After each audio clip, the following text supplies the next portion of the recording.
বন্ধুরা যদি আপনাকে কোথাও ঘুরতে ডাকে, যদি কোনো প্ল্যান করে, চলে যাবেন। কারণ একটা সময় গিয়ে আপনি দেখবেন টাকা আছে, সময় আছে, কিন্তু সেই বন্ধুদের প্ল্যানগুলো না আর হয় না। সো সময় থাকতে সবাই বন্ধুরা মিলে কোথাও ঘুরতে যাবেন, হ্যাঁ, অনেক মজা করবেন। এই স্মৃতিগুলোই না থেকে যাবে।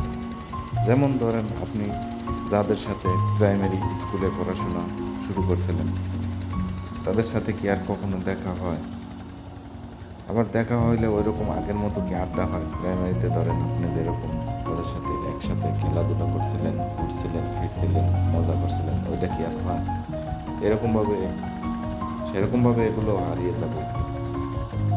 তো সময় থাকতে সময়টা কাজে লাগান।